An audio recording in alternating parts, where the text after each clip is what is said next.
าวล่ามวนกึบเลยเนาะได้เลย อย่าท้าอย่าง อิ ว่า จ หัว ฉาก ระ เด้ ปุก อิจฉาน้องเด้ อย่านางเฮ็ดบ้านทอเนี่ย เนี่ย อ้าวหาเรื่องแล้วยังอีบ่พอต่อจนไปถึงครึ่งให้แล้วยังอีบ่พออีกตีน้องถามเด้ แต่ว่าเพิ่นมาเฮ็ดบ้านน้อยกว่านี้ว่า หลังน้อยๆกระทัดรัดทั้งถึง3ห้องแล้วมีห้องน้ำแล้วข้างล่าง โอ้ดีๆอย่าน้องว่าเฮ็ดเฮียนอย่าไปง่ำเงินว่าอันนี้ 3,000 ขึ้น ไอเดียออกอีกแล้วลูกสิหาเงินทันบ่เนาะน้องเอ้ย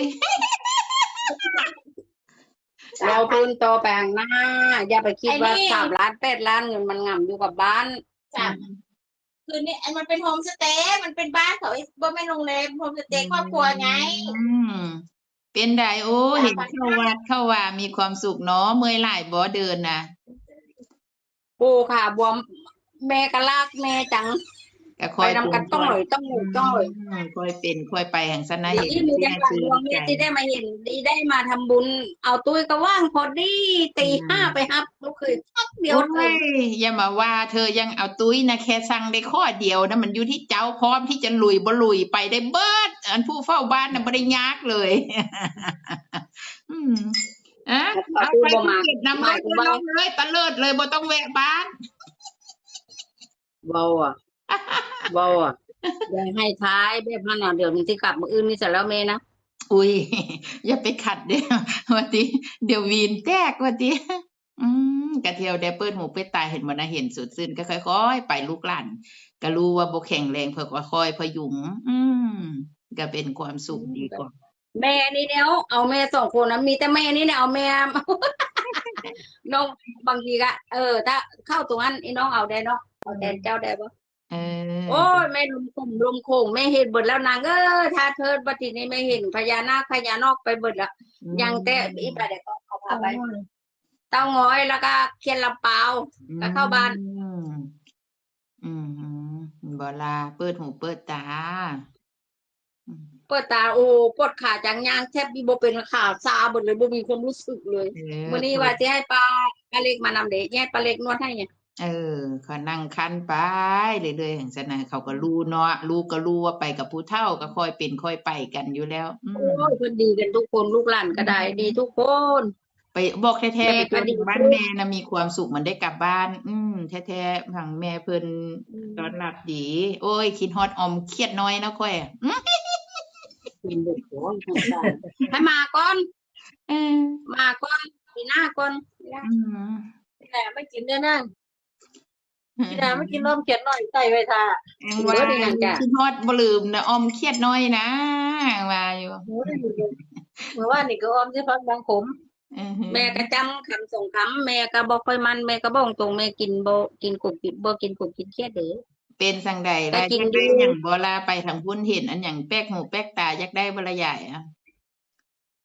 อยากได้อยู่แต่บ่มีเงินซื้อเสียอันลูกให้1,000เบิดแล้วให้แม่ยา1,000เอาแล้วแต่อีไปซื้อหยังก็ให้มาให้แม่1,000โอเคไปเฮ็ดเฮ็ดบ่อย่าโอเคไอ้น้องเอาบัญชีมาเดี๋ยวจะส่งให้แม่นำ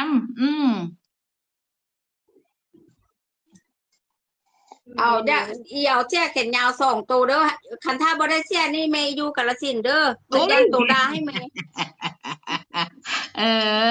โอเคไม่ได้เสียก็บ่ต้องไปว่าก่องั้นก็เอาไว้ให้รถแม่ให้เพิ่นเปิดหูเปิดตาโดนๆแล้วค่อยละดีใจอีแม่ออกบ้านนะบ่ตรงเลยบ่ได้เสือบ่ให้เมื่อซั่นเนาะแม่ว่าซั่นน่ะมื้อเช้าเนี่ยถ้าบ่ได้เสียแม่ก็บ่ต้องเมียก็แม่นก็อยู่เย็บผ้าเย็บเสี้ยกับแม่เรียนรู้กลับมาบ้านสิได้มันตัดผ้าเย็บใส่เองว่าจะได้มีงานง่อมเนี่ยบ่ต้องไปบ้านเย็บที่ไหนก็สิไปอยู่ทุ่งนาพุ่นแล้วบ่ทุ่งนาเป็นตาอยู่นี่ก็อยู่ทุ่งนาของแม่นะไปแล้วแม่ไปวัดอันเนี่ยวัดหยังก็วัดเนี่ยวัดนี่วัดปูศิลาก็ไปแล้วยังว่ายกมือขึ้นหัวน้ำเอาเห็นขึ้นรถซิ่งแบบนี้นะเข้าทาเทลารถเข้าไปทุ่งนาเพิ่นน่ะโอ้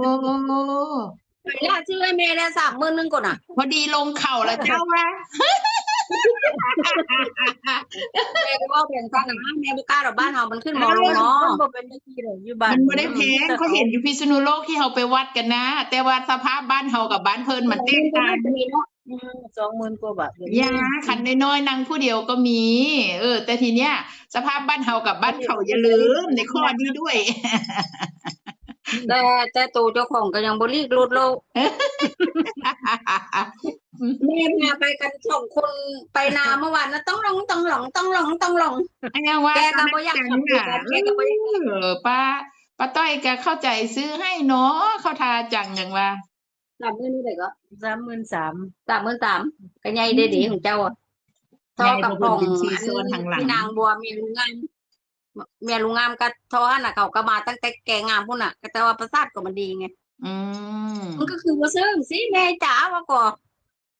มึงอีหยังไอ้หยังก่อบ้านมึงก็พอไปได้มาได้ก่อนไปงานลุงรอนะเออ โอ้แล้วก็แม่แต่โตข้อยอย่างบ่ลีกแล้วเห็นรถข้อยก็ตื่นแล้วบัดนี้ข้อยสิบ่ไปตำเขาก่อนทันทีว่า เออก็นั่นแหละนึกสภาพเห็นอยู่บ่ได้แพง เห็นอยู่ ที่ไปพิษณุโลกไปวัดนะเขายังมองอยู่เห็นอยู่ แต่บ้านเฮานี่ทรงใหญ่นี่เด้ บักทรายมันบอกว่าซื้อแม่จันเอาเบ็ดมัดข้างแล้วก็ไปเลยว่าบอกพอดีเลยผ่านคนเบิ่งหนูเข็นนะ ตัดพูดแล้ว งั้นก็ต้องเอาไปว่าใหญ่ลุยที่ตมแล้วเนาะอันถังซีบ่ได้แล้วเนาะอันนพานเข้าไปได้ให้อะ เห็นแล้วก็ดีใจนำยายเอ้ยเปิดหูเปิดตายังมีโอกาสไหวก็ค่อยเป็นค่อยไป ว่าแม่นี่ห่วงตระกูลอยากทาน น้ำทรง ที่ถึงคุณ อยากให้รอสั่งซีหน่อยพออีกหน่อย แล้ แล้ว วคนอยู่บ้านก็บ่ไว้ใจเด็ก อย่างว่านี่แหละถ้าบ่ตัดใจซะมันก็บ่ได้เห็นอันอย่างแล้ว ว่าผันแปรพาไปเมื่อวันที่14พอเรา15 16กับบุญกลางบ้านเฮาดิ ก็ปล่อยมาแล้วก็รีแลกซ์อย่าบังคับ เพราะว่าก็ค่อยเป็นค่อยไป แม่บ่ได้บังคับเพราะว่าเขานัดกับอัน ก็นึกถึง อบตลอยว่า หัวใจ เดี๋ยว ลูกอยาก มา เอา นั้นก็ค่อยไปค่อยกลับวันที่14ตั้งงานเมื่อวันที่15ไง หัวใจลูกอยากเอาผู้เฒ่าเที่ยวนำเนี่ยก็บุญหลายของพ่อของแม่แล้วเพราะว่าเอาผู้เฒ่านำเขาก็ต้องคอยใจเย็นเขาตั้งสติตั้งใจแล้วบ่ใช่คือว่าเที่ยววัยรุ่นเขาก็ไปกันฮึ่มๆๆแม่นบ่ล่ะอันนี้ต้องนึกถึงทั้งสองทางนะคะดีแล้วบุญหลายสายยาวทำบุญกับพ่อกับแม่พาพ่อแม่มีความสุขก็สร้างบุญต่อปี คิดสิ่งใดมุ่งมั่นปรารถนาอย่างว่าให้กับน้อง สมหวังทุกประการเฮ็ดใดนี่ก็ดีแก่เจ้าของ ไปรอดทำบุญ100 วัดพันวัด ลืมพ่อลืมแม่ เพิ่นก็ยังว่า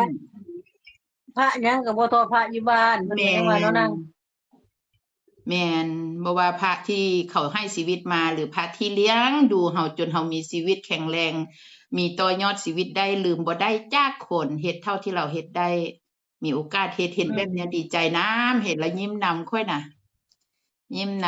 ำแท้ อย่าเว้าดีเลยแม่น้ำไตเลย บ่ต้องเลยยายนั่นน่ะบ่เฮามักให้ปล่อยให้ลูกพาไปได้ทำบุญชื่นชมให้ยิ้มเปื้อยยิ้มเป้ยนำแบบนี้ได้แม่ยามค่อยไป โอ้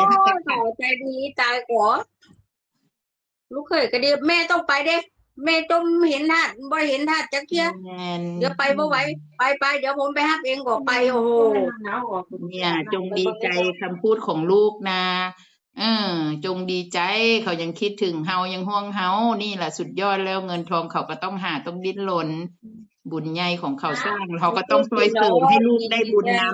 ำลูกอยากเฮ็ดเฮาก็เพิ่มพูนบุญให้กับลูกไปกับลูกก็เติมเสริมให้กับลูกจังซี่นะเฮ้